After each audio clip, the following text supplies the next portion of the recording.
Bonjour mesdames et messieurs. In this episode of On the Trails of Ansel Adams, we take a photo of the Meadow Lake.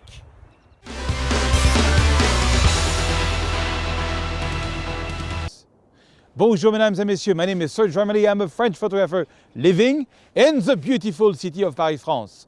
But I am right now in Yosemite on the trail of Ansel Adams. If you want to get the raw file for this episode, all you have to do is sign up on my website, put in your email address, you will confirm the email, and then you get access to all the free lessons, and each free lesson has source files you can download.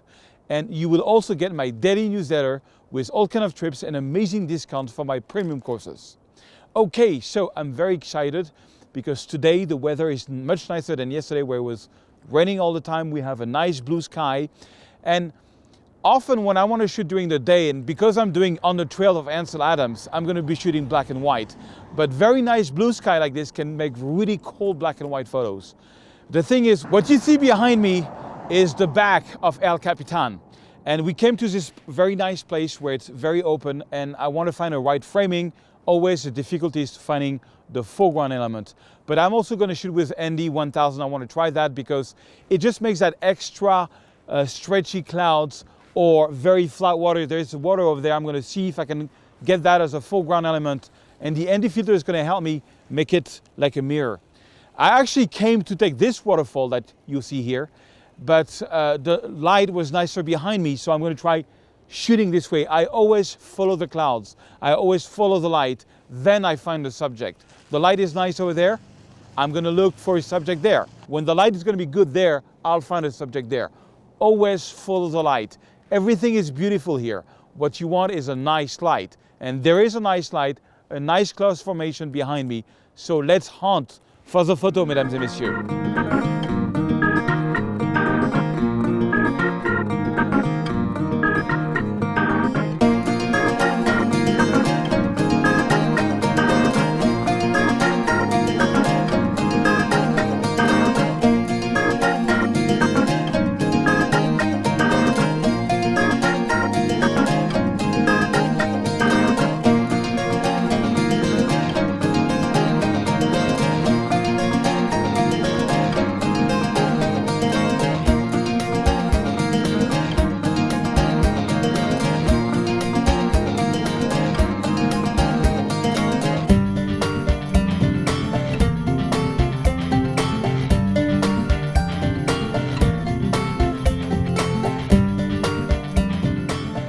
Okay, so I'm looking for a frame, and I think this one is the best. If I go here on the left, we have El Cathedral, I believe that's what it's called. I'm at 16 millimeter, very wide. Okay, let's see how high I can go. If I go very low, close to the water, I think it's interesting, but I don't see much of the mountains. So that could be a framing. And if I go up, I see more of the mountain with some of the snow. I think it's cool. I can try going the other way, which I think would be kind of nice. This could be a nice photo. Maybe try to make a little panel like this. Could be nice too. Okay, so I'm going to try first this one. I'm going to get a bit closer to the water because I don't want any of this sand to be in front. So something like this, I think, is a good starting point.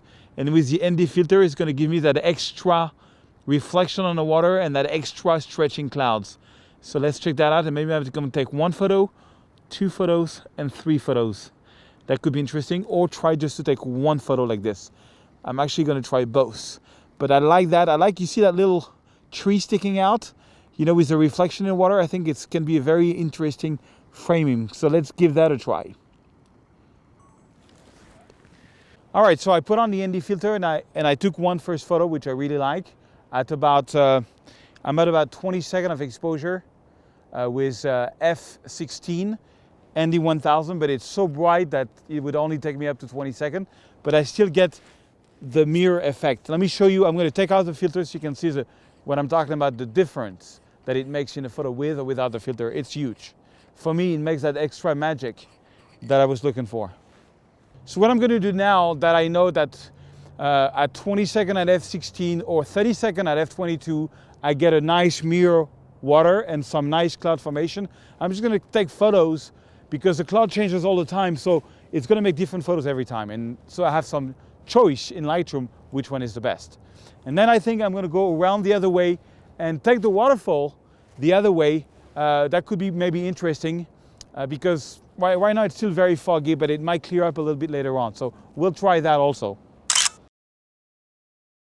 Okay, so now I'm going to try to put it into portrait mode and take 1, 2, 3 photos as I showed you when I was searching for the right frame. And you know, I might end up using just one of the 3 photos or all 3. That's really up to me in Lightroom later on.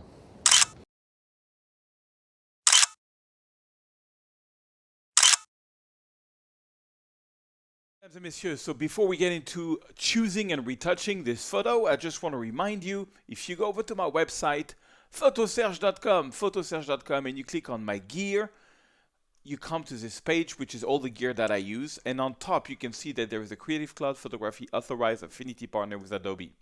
The way it works is that it's going to detect which country you are in, and it's going to propose you normally 20% of discount on the Creative Cloud Photography. So what is the Creative Cloud Photography? It is Lightroom and Photoshop. Yes, you can buy Lightroom as a standalone application for, I guess, about $150. But if you want to have Photoshop, you have no other choice than having a subscription. And so for the US, it's instead of $9.99, it is $7.99. That is like 2 coffees. You have Photoshop and Lightroom and many things that the Creative Cloud will give you online with, you know, be able to make websites and free apps and many free tools and free updates all the time. It's honestly, I've been working with Photoshop for many years. The fact of for the price of 2 coffee, having it every month is really a blessing because you can really always have it up to date, and they have really a lot of technology coming out very often. Okay, so back to Lightroom. So that's the final photo that I'm going to go for, and to show you some of the process, let's go back here. I want to show you the difference between, this is actually the photo we're going to be retouching. That's the long exposure one. So if you press I on the keyboard, you see it's 25 seconds at f20. Why f20? I would have loved to shoot at f8, which is probably the best aperture for any lens. The problem is that my ND1000, even at f8, was just making a too bright photo, so I had no choice. But if you look at the photo, it's pretty clean. It's pretty clean. Could be sharper, but it's pretty clean. If you look at the final result here that we're going to go for, because I made some sharpening on it, it's not bad. It's not bad. You know, I think I had a very slight blur, but I'm happy with the result. It's a great web photo. I'm not sure I will do big print on it, but I love the photo as such. You know, so let me show you some of the photos that I got. So this is the view without an ND filter. That is 1/60th of a second of f20. Let me select both of them and press C so you can see them to each other and why I use the ND filter. You see with the ND filter, we have the clouds, which are very stretchy. We have the water as a mirror. With no filter, the water is like, you know, is like what it is, and the clouds is like what it is. So that's why I use the ND filter when I think it just makes that little extra drama. And that's another shot that I got. Let me see how sharp is this one. Because sometimes you lose sharpness when you do ND filters because you can have a slight movement. It looks kind of sharp, but it could be sharper. Let's see this one. This is just, you know, I was just playing around with the clouds and just taking photos over and over again. And this one is completely blurry. Okay, and this one seems to be pretty sharp. Yeah, this one seems to be pretty sharp. Yeah, I kind of like this one. So I'm going to compare these two for sharpness. This one and this one. Let's see. I'm going to zoom in. So you see the 2-star one, that's the one I was going to pick up, but let's compare. So when you zoom in on 100%, you can see. And I think this one is a bit sharper. So I'm going to take this one. I'm going to retouch this one, actually. Okay, but I want to show you some other ideas I tried with this Meadow Lake. So that's the portrait mode. 1 photo, 2 photo, 3 photo. I kind of like it, but I think I already have enough water, and there's a big lens flare here, so I'm not going to use it. This is when I move to the left into the sun, and when you move into the sun, even with ND filter, weird things can happen. I actually don't like that photo at all because I don't like how the I find this disturbing. It's very backlit. Of course, I could open up the shadows and bring back some details, but I think even that flow is blurry. I don't know. That composition is confusing to me. Okay, that's the same one with even more exposure. So this one is 30 second. This one was what? 10 second. Okay, and then I did like a little panel, but there's too much lens flare. That's the problem when you shoot into the sun. You can get a lot of lens flare. That's the resulting panel. So at the end of the day, the one I'm going to be using is this one.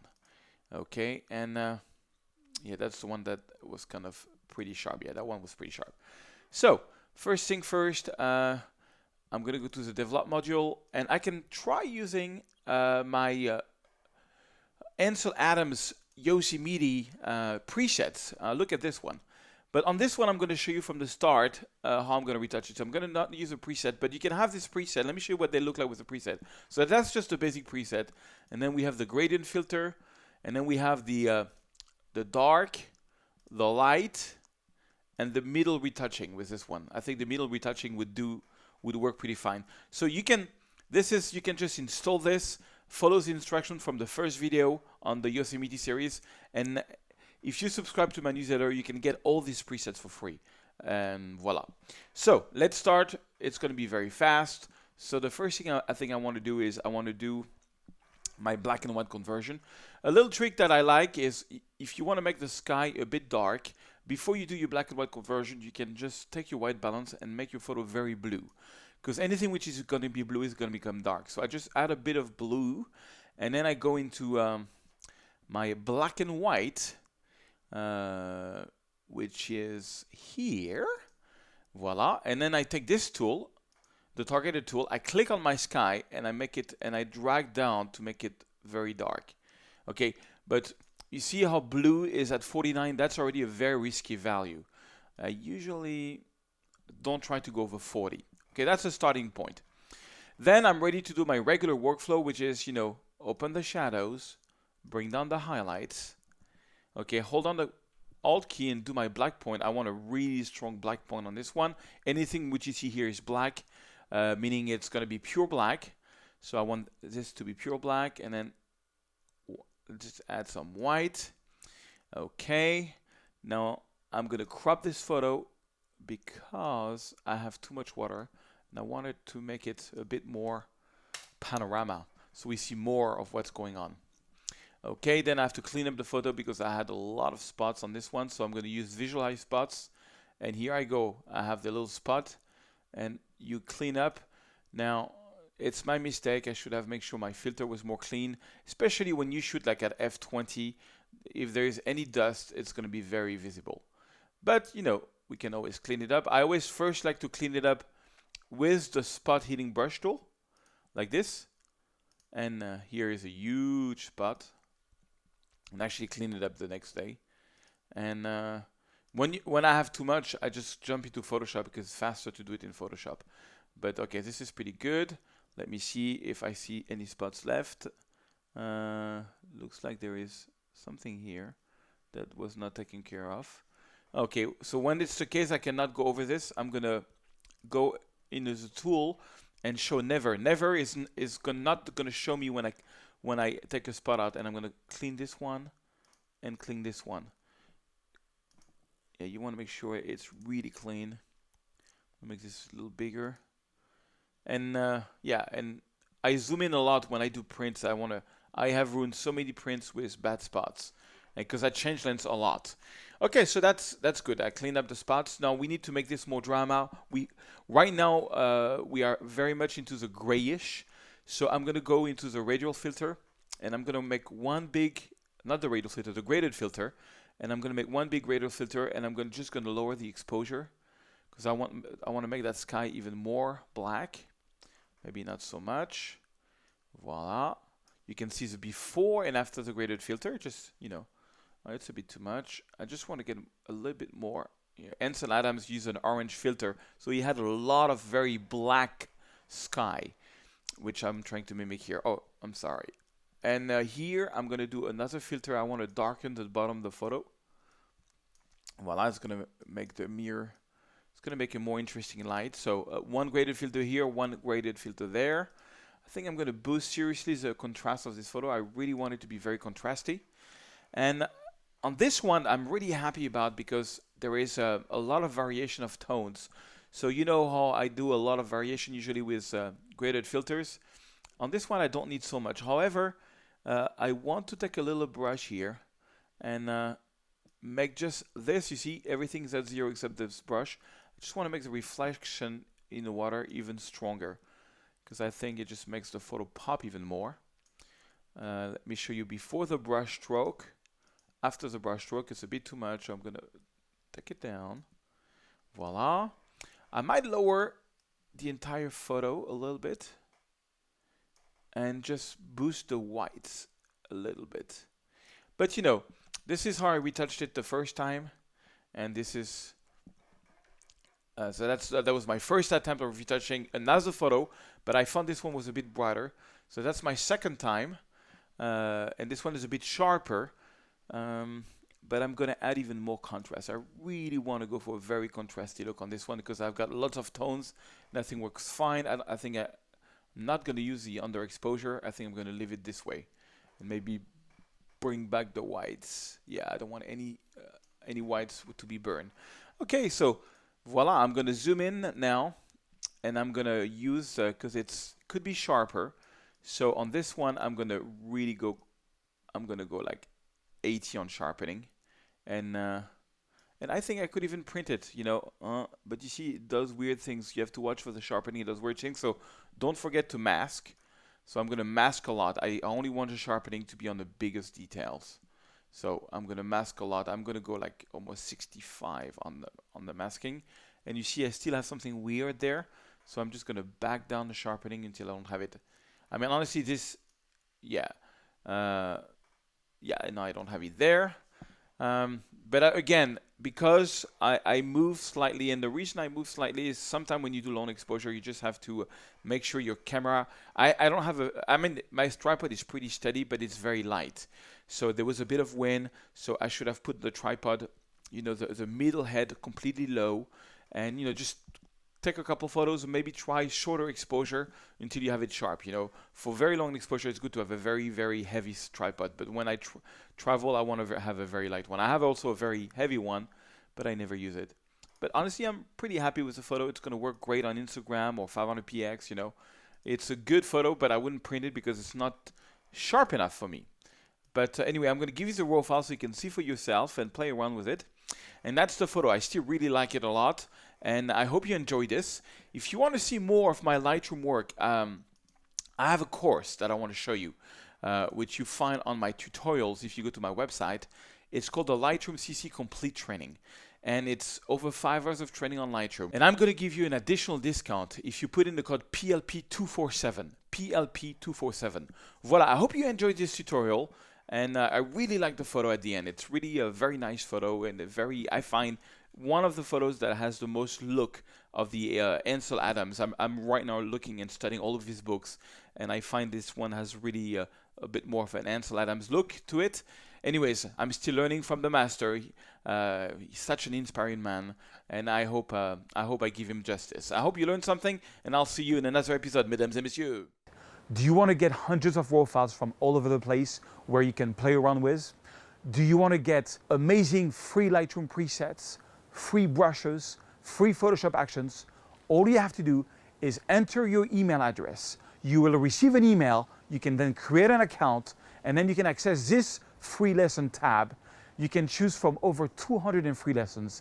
Every free lesson is going to have source files for you to download and play around with. It's a great way to learn photography, learn post-processing for nothing. No money, it's all free. It's a gift to you as a member of photoserge.com. So thank you and welcome, and let's do some photos together.